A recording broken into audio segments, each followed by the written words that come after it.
great day in the morning, Seagoat Squad. And here's our daily installment for our See the Greatest of All Time Guild. We are in search of this thing called phenomena. We are in search of collecting the emotionally intelligent, muse infused instances to populate our performance portfolios as it regards to mainly all things Saturn, all things Capricorn, but all depending on where Capricorn is placed in your chart, we're going to say all things for the sake of playing an adequate game of life experience in conjunction with our natal chess-like placements. So where does Saturn show up for you on the board of your chess-likeness while you journey and walk this thing called life? Saturn is direct, and that means so much for so many different people.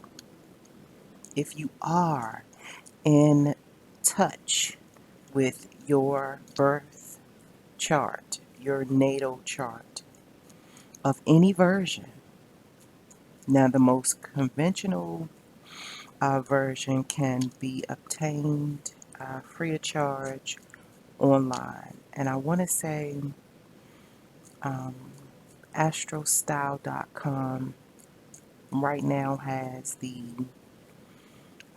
best complimentary version. I also, if you're very serious about it and you would like an interpretation, um, and you have the means to financially invest in a one-on-one interpretation, I ask you to check out um, my fella, not my fella in romantic terms, but my fella within the astro artisan realm, Cameron Allen. And so let's see. I think the most efficient way to get in touch with him is through IG. And so I will put his Instagram link inside the keynotes, and you can get a hold of him, and he will tell you what the cost is. And I'm not exactly sure if he has a preference of if you should already have your birth chart in hand or if he has um, links to having that done. But he's immaculate. He's immaculate when it comes to um, discovering someone that truly understands the language and can give you a proper view of what's going on or what was going on in the sky uh, when you were born.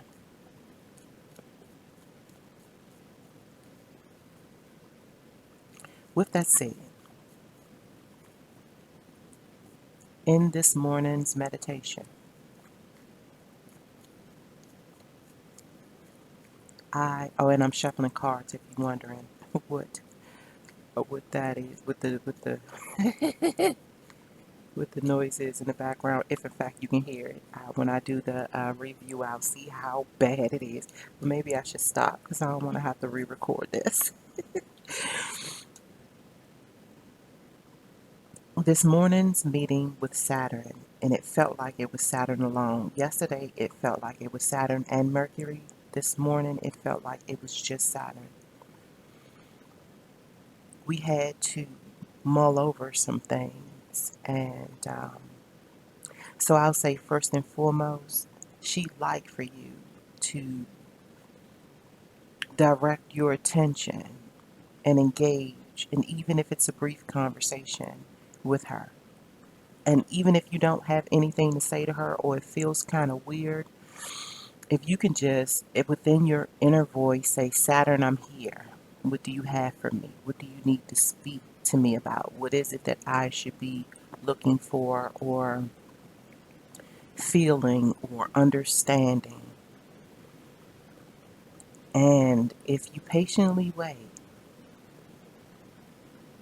and it really depends on um, the type of meditative space that you are allowed to, that you've allowed yourself to cocoon in, or um, what your daily reality demands of you.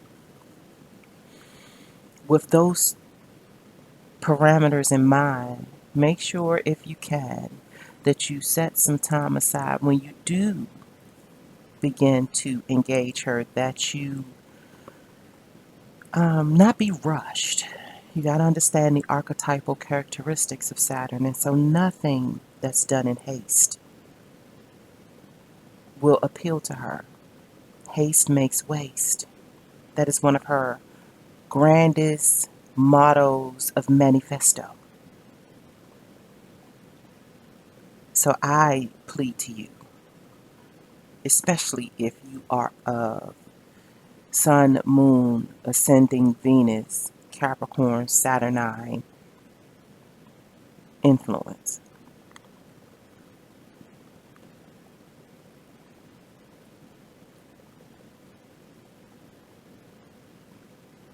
It dropped into my mind this morning to look up Maleficent, and it was mostly to gather information about the installment that I'll be recording right after this one, in conjunction with my 90-day Journey by Heart series that I have recently started to engage. And now that I think about it, it's all tidied up in a playlist. I'll put the link to the playlist inside the keynote so that you can go and check that out when you have a moment to do so. I had no idea that a Maleficent 2 will be coming out next month. I don't exaggerate when I say I'm not part of the mainstream current. If someone don't send it to me, or I don't get the provocation to go and look for it, I know nothing about it. Or if my kids don't come and chit chat with me, which I am having it inside my realm of desire to tap in and tune in with them a little bit more, like raise the frequency so I can really have a sturdy understanding of where they're coming from.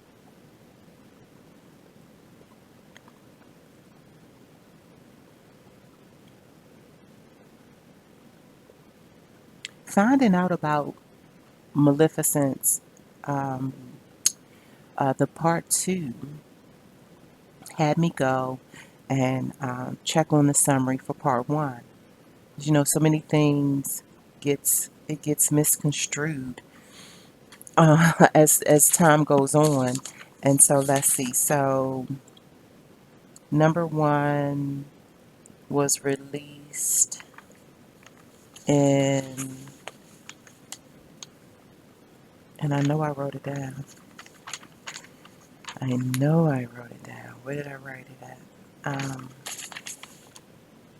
2014, which was the beginning of the 7-year cycle that I am currently in. So my 7-year cycle started in 2014. It will end 2021. As a matter of fact, I am going to also put the um, the commentary to the 7-year cycle template, which also has summaries associated with them by Tony Crisp. It is the best interpretation that I have found thus far And I've been researching the cycles of seven probably for about 7 years now. This cycle that I am in right now truly speaks to my Capricorn in the ninth house. I have been on this PhD level of research and development into self studies, and that's capital S, capital E, capital L, capital F, which stands for Sacred slash Sankofa Energy Life Force. I had been on an obsessive hunt to be able to understand me, but even more so that be able to vet and validate my existence, which has a lot to do with my Chiron and Aries. And I promise you, I had no comprehension of how to connect these dots until I began to study the details of my birth chart.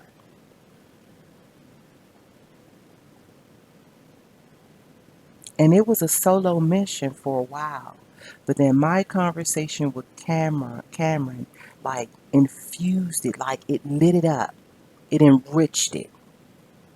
And it gave me this embedded inspiration to continue on my path and make sure that I do diligently carved out time to sit with this information so that my inner muses could also look through my windows from the soul, my eyes, see what it is that I was reading, and help me comprehend it. Things that we don't understand, we really should. We really should be dedicated to carving out more time and just sit with it.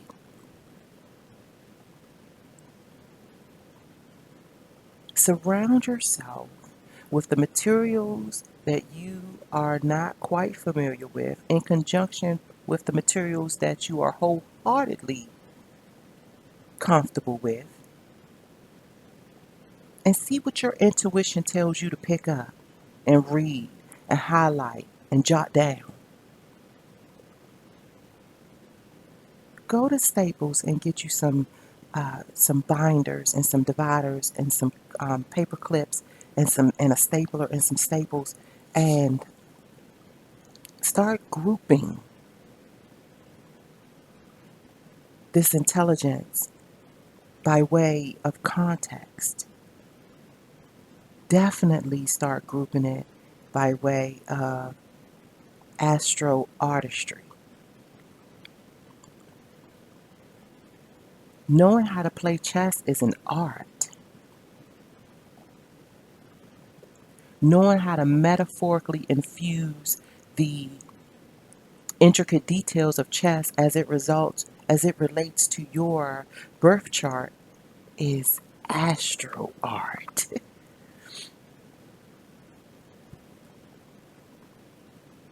Understanding how you are compatible with different people at different times and different seasons according to their cosmic chemistry and your cosmic chemistry.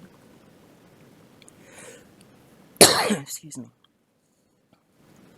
As it relates to your complements and complements. So it's complements with an E, which means completion, and then there's complements with an I, which means accommodation and affection and all those things that are nice and good and warm and comforting.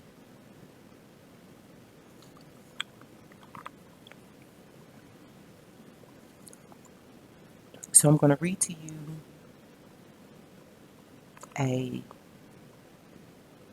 piece that I received from Light Watkins. Let's see, does it tell me when it came through? Today. Wow. Okay. I thought it was a couple of days ago. That just shows you how my timelines are doing something really remarkable. Sometimes it slows up, sometimes it speeds up, sometimes I'm within a capsule of time where I'm only tuned in to my inner voice. And then there are other capsules of time where I am in tune to everything around me. Like I literally can sense a conversation that's going on downstairs.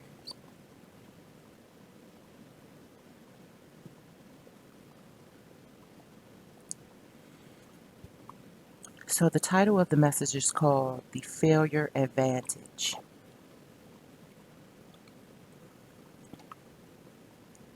And it goes like this.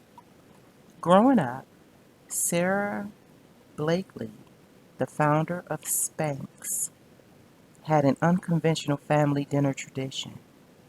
Her dad wasn't interested in hearing about her accomplishments at school. Instead, he wanted to know what she had failed at that week. And when she told him, he would high five her and say, "Way to go." Blakely's father was helping his children to treat failure as a healthy part of growing into their potential. And he wanted them to understand that the outcome of trying something new wasn't nearly as important as the attempt. This reframing helped Blakely use failure to her advantage both in her personal life as well as in the business world. And by being unafraid to fail, Blakely eventually worked her way into becoming the youngest self made female billionaire in history. It's never too late to reframe failure. We can start by celebrating our recent failures and being unafraid to try new things.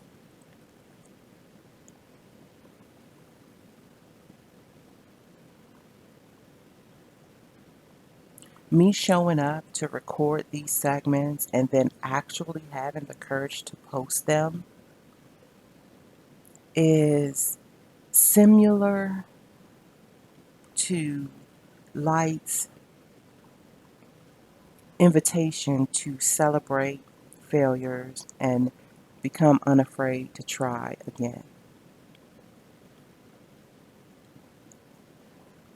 I had a conversation with Prom yesterday, and he asked me, which I will truly, well, I won't unpack the conversation itself, but I will truly be unpacking all that began to unravel as a result of this question that he asked me.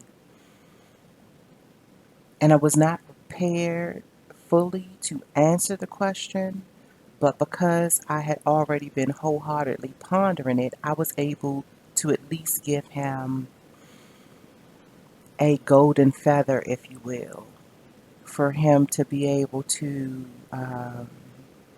use it as a bookmark for a later conversation, if you will.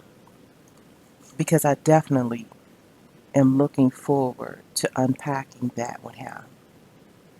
Mainly because, as I mentioned to him, with him being in Aries and my Chiron being in Aries, our conversations truly unveil and unfold as,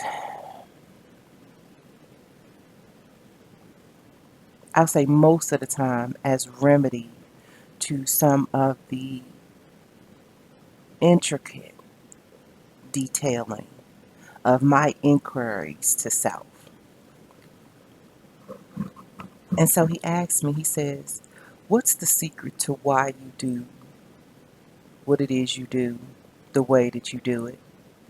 And of course, I'm paraphrasing because the more and more that I was able to think about it over last night and early this morning, it started to infuse itself in certain ways.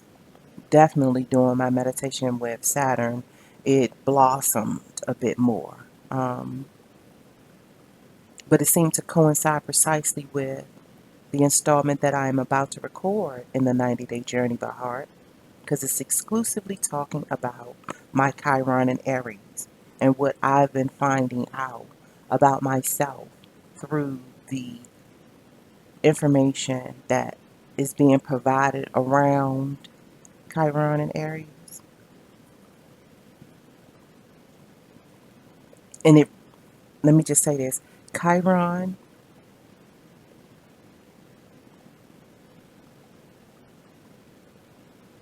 and Aries has everything to do with the wounds around one's identity.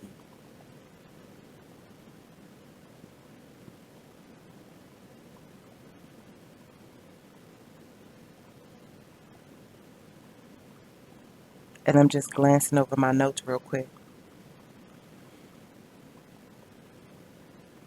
Um, Let me re-say that Chiron. Let me say that not specifically Chiron in Aries. Chiron itself, and when it enters into a certain zodiac, and I will be breaking this down a lot more, where it spends the majority of its time either in Aries or Pisces, and it orbits between Saturn and Uranus. And so maybe it'll mean something to you right now, but as you continue to become involved in this hang suite, as we are in search of the greatest of all times, being this epoch to be the greatest, we have all that we need at our fingertips, as well as the ushering in of grand, majestic energy to accommodate us, to complement and complement us, to complete us and accommodate us.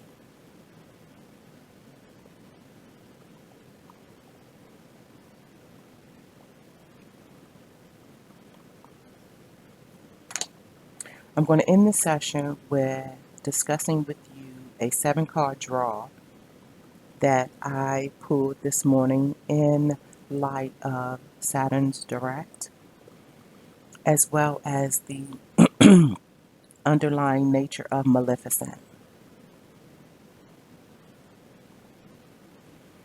And so here is what I pulled up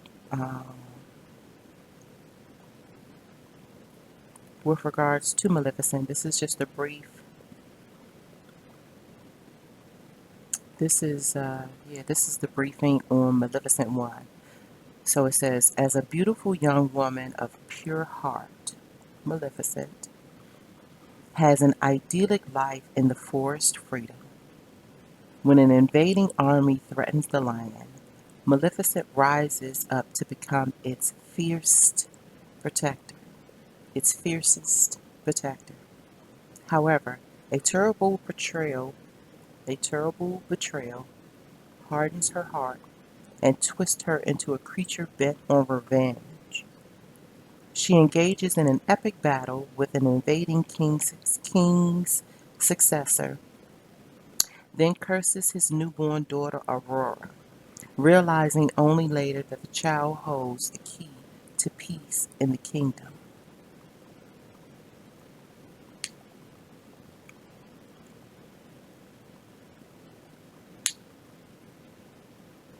Maleficent, especially this storyline, truly strikes me as a familiar storyline to Saturn and all things Capricorn. Maleficent was not evil at heart. She was not evil at heart. And she truly is a divine feminine force beyond human comprehension. She's an enchantress of the forest.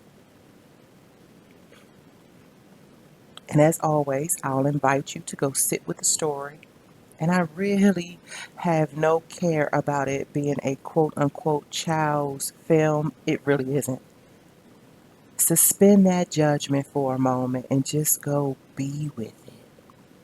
Allow yourself to be fascinated with your curiosity with even how the writers, where they pull their resources from to be able to produce such a visually pleasing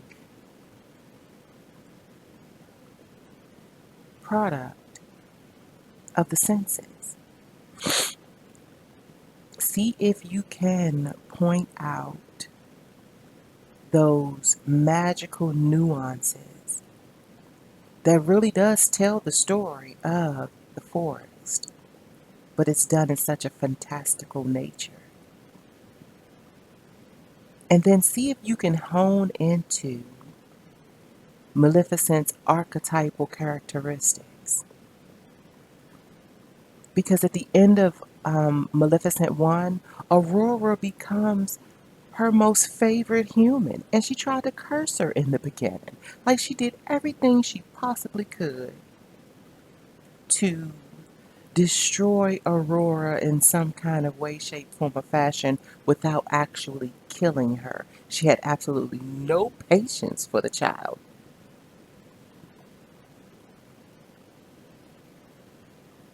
But by the end of the story,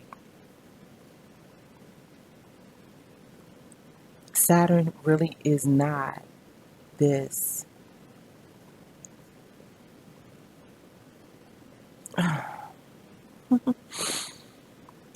unreasonable.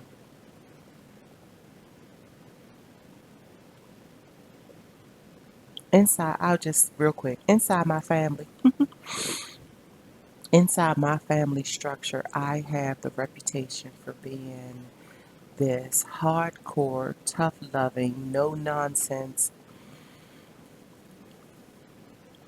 will bite your head off type of being. And then within some realms of my family, my reputation really does precede good, bad, or indifferent. Some things I hear, it's like, where the fuck you get that from? Sometimes things I hear and it's like, well, yeah. And I really can unpack and give better understanding to anything that anyone wants to associate my personality or my demeanor with. And one thing, and with me being the youngest of my entire, well, next to my baby sister, but for a long while I was the youngest within my sibling tribe and the most rambunctious. They really liked to count it as me just being the spoiled youngin'. But the more and more I look at my birth chart, it was way grander than that. It was way bigger than that. And since we are not fluent in that language, as KRS One says, we can only equate it to the word to the things we have words for. Investigating, researching, and developing my birth chart broadened my cornucopia of language. I was able to better associate certain things and attach certain things, highlight certain things, connect certain things, quilt in certain things.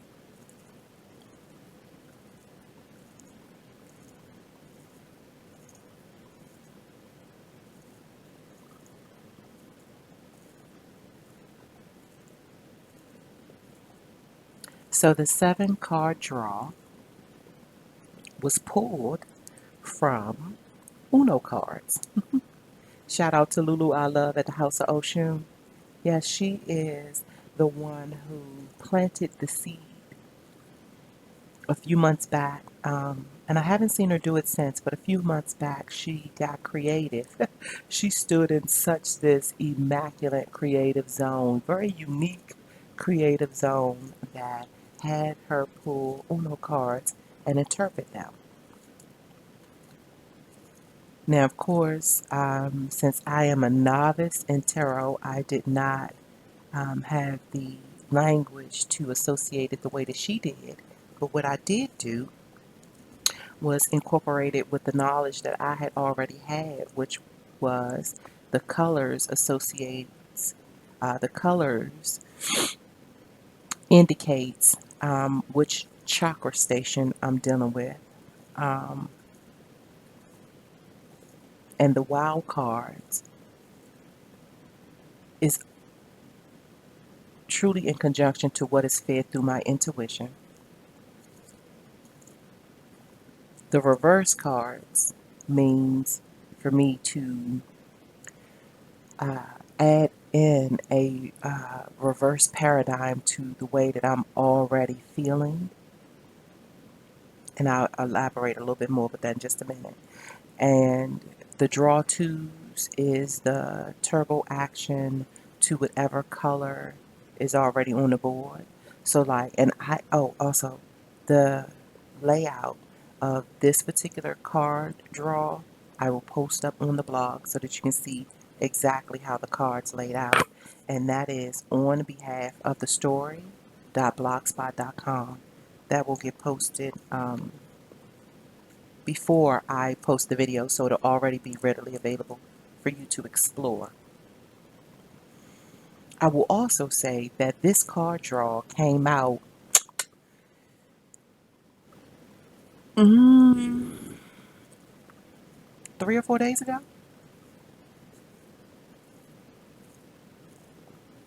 And in my meditation session this morning, it was suggested to me that I hosted in this session, in this installment, for the SeaGoat Guild.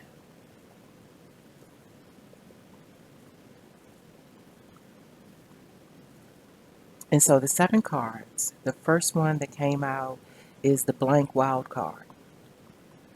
The second one is the green number 5 in reverse. The third card is the wild swap hands card.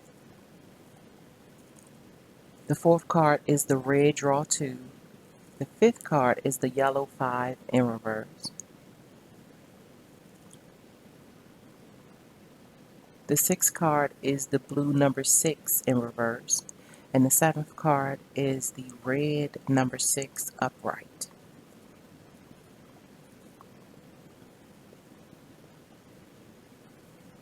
So looking at just giving a glance over the spread, what is in tune for our attention regarding specifically this spread is the heart chakra, the root chakra, the solar plexus, and the throat chakra.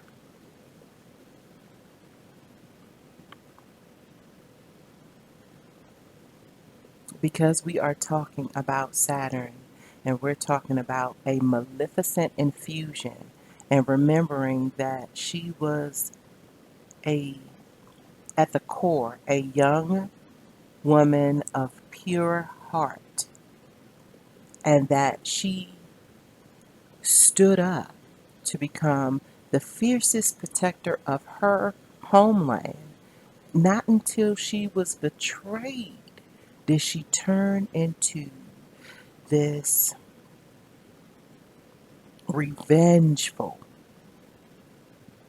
being. And so it reminds me, like I often tell my siblings, I may be outlandish, but I am not unreasonable. That is one of my most leveraging mottos, because I know how I can be, and not everybody can take me. Not everybody even understands me. Not everybody even wants to understand me. They hop, skip, and jump, and they glaze in and out of conversations with me. They don't face me to understand me.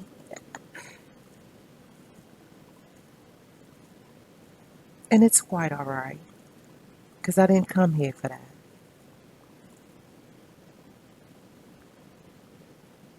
I may be outlandish, but I am not unreasonable. I am not heartless. I am not senseless. Even though I will say I have more of an uncommon sense than a common sense. I don't dwell in mainstream. I'm hardly ever up on the surface. I don't do the trendy. I don't do the AKA the Vanity Fair. I don't do any of those things. I am completely and utterly led by my inner voice. And if ever the inner voice is confusing, unclear, fogged up, a bit harsh, yeah, I get somewhere and sit my ass down. I get still. I'm not afraid to unplug. As a matter of fact, that's like the best asset I have. And quite honestly, like if you're not one of my parents or my children, you can't come through my door when I'm unplugged. It's highly forbidden. And anyone who knows me have to respect that. Or we not gonna get along.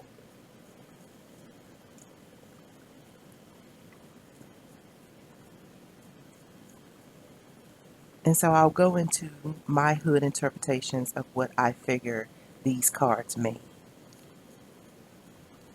And so, like I said, because I am a novice in tarot, I was not able to interpret them in that manner. But the meridian that I did choose was the basic definitions of numerology,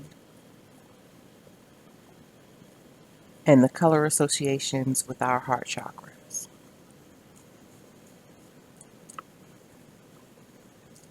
I'll see if I um, can pull up the site that I used that gave the details of the numbers 1 through 9.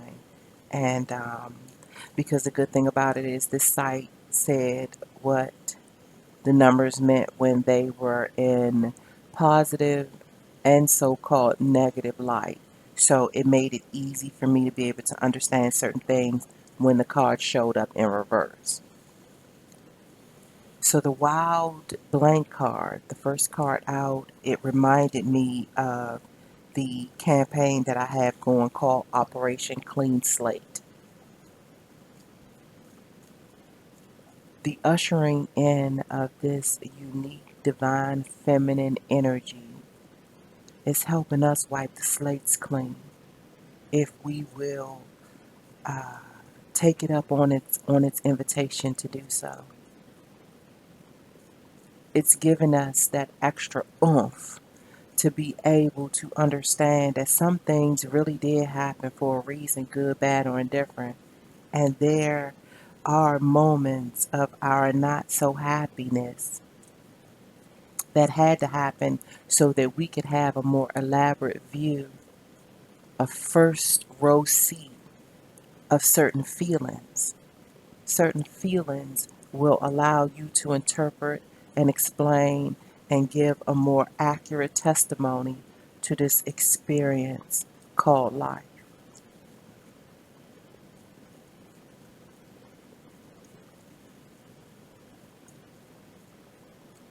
We can't speak on it accurately if we haven't actually gone through it.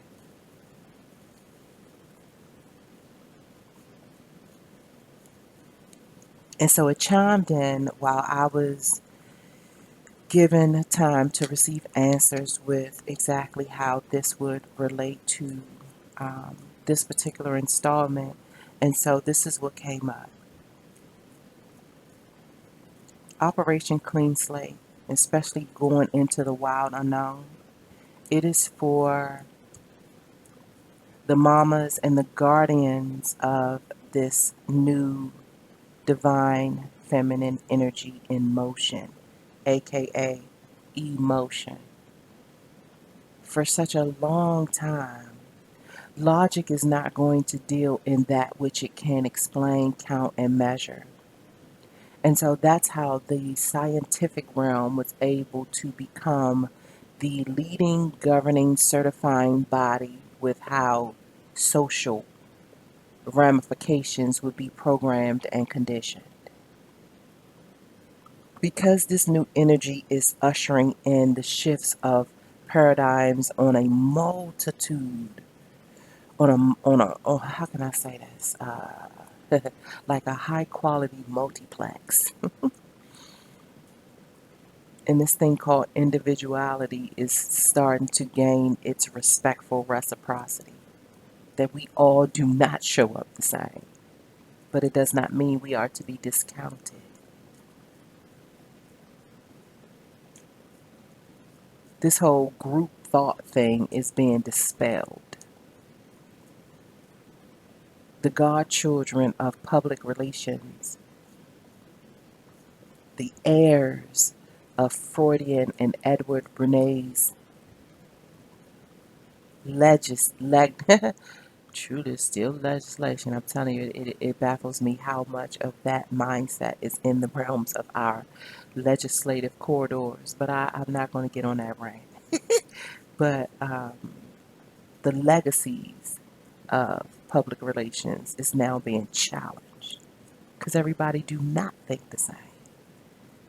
And because you get 12, 13, 25, 45 people in a room and they agree on how they live their lives, does not mean you're going to be welcome to put it before everyone within the social strata to say, this is the way it's going to be.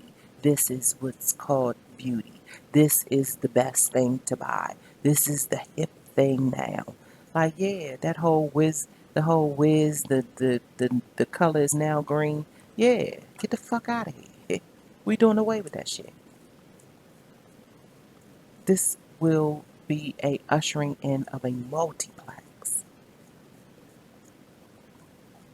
and respect will still be reciprocated. The mamas and the guardians of divine feminine energy are being called to step it up. They are being endowed with a premium quality of energy, and they are not to be using it unwisely. And to do so will cost them. Your slates are not being wiped clean for nothing. You came here for something, and you came here within this epoch to usher in the greatest. And so, with the number five being the green five being in reverse, and the yellow five being in reverse, focusing on the characteristics of the heart chakra and the solar plexus chakra, which means how you feel and the confidence by which you feel.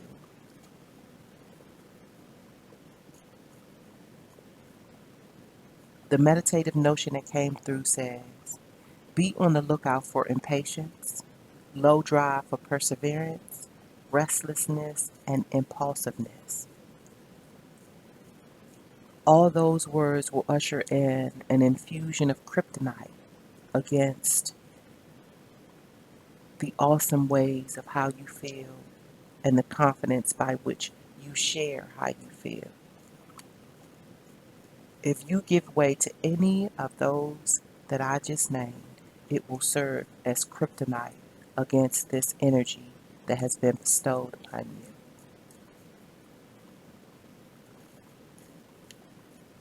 The Wild Swap Hands card,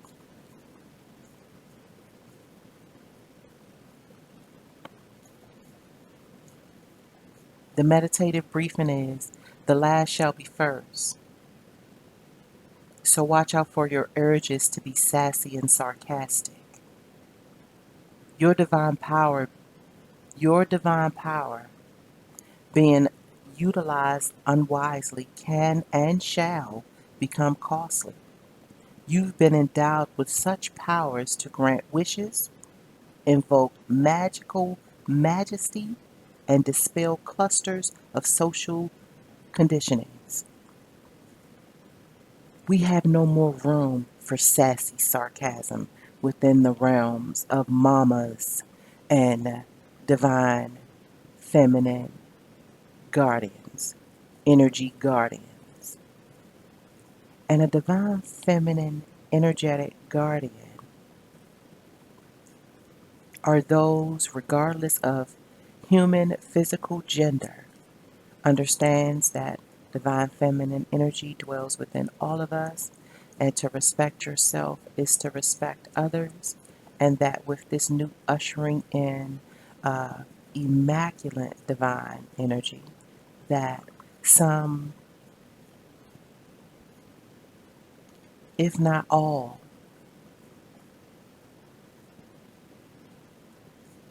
of what you feel when you come in contact with, regardless if it's a physical woman or you feel the energy, that it is to be regarded as energy and then respected. And respecting does not mean you have to jump on the bandwagon with it, but it does mean that you at least have to not harm it. And like I say, if there is any divine feminine energy that is being used unwisely, meaning you messy with it, you sassy and you sarcastic with it, and you doing it in representation of what you would consider feminine, you're gonna get dealt with. You're gonna get dealt with beyond words, and it's gonna catch you when you by yourself. It's not gonna be ushered in through no human. It's coming straight to hit the crown chakra and the heart chakra. Bam! You deal with it. It's gonna be such a solo event.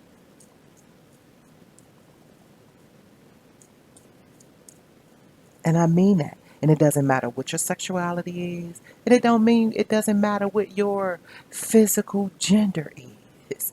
If you are a conduit of divine feminine energy and you use it unwisely, you gonna get dealt with on an invisible level beyond words.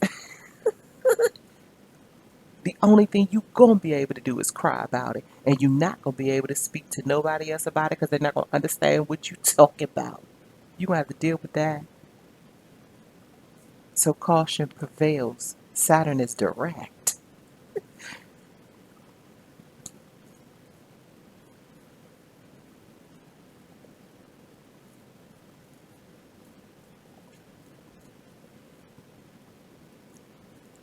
and so the root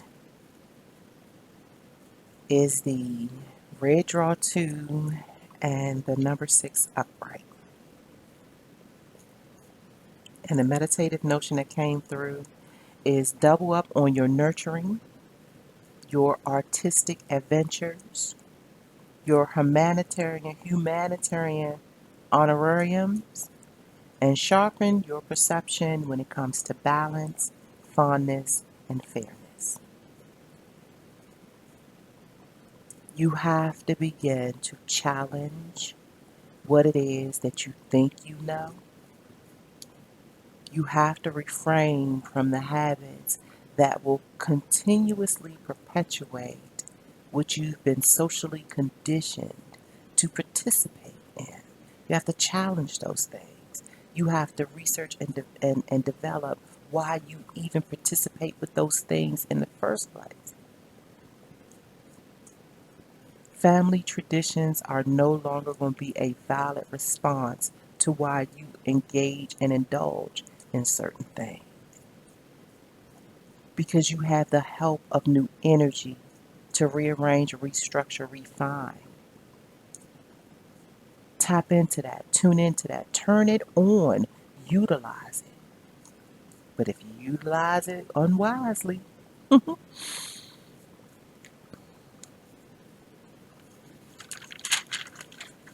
and so last but not least is the number 6 in reverse.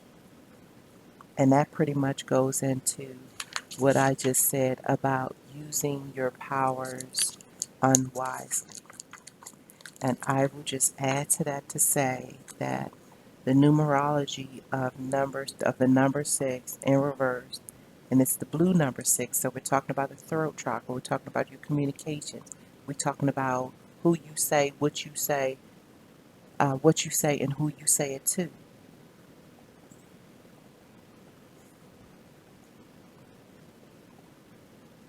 And we have to be on the lookout for stubbornness, and we have to be able to be on the lookout for self-righteousness with regards to how we speak, which circles back to the warning about our sassy sarcasms, sarcastic isms. I don't know what the fucking word is. But when you like to be sassy and shake your ass and be sarcastic, like that nice, nasty type shit, the divine is watching you.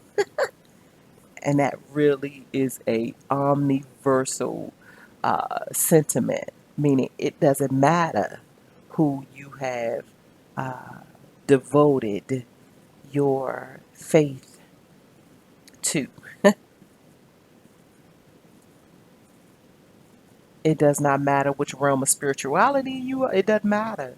Like the invisible source that has embodied this thing called you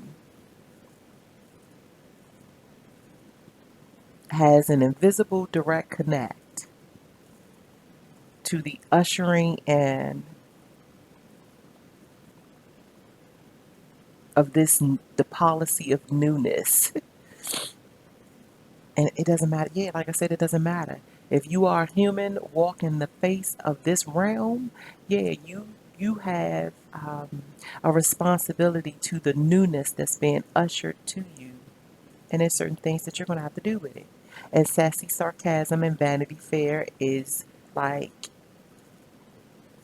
getting ready to, yeah, we're turning hands. It's about to be at the bottom of the list. It is no going to be no longer cool to do so.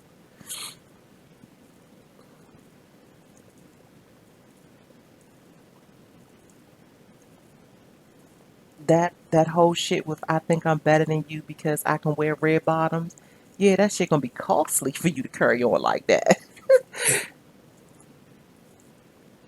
I'm better than you because I'm physically cute. Yeah, it's gonna be costly to carry on in those manners.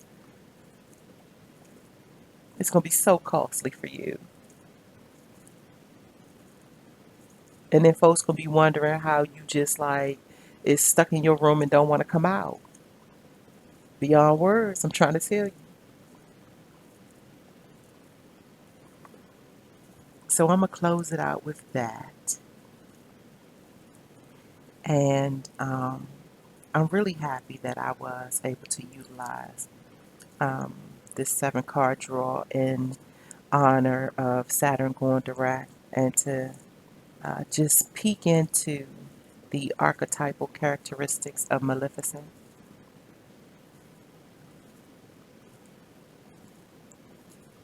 And to all my sea goats, thank you. Thank you for adhering to your Capricornness, your goat gruffness. The greatest of all time truly does await you. And whether it's you that's ushering in this or you being a sponsor of someone else's greatness, trust and believe it's all being reconciled.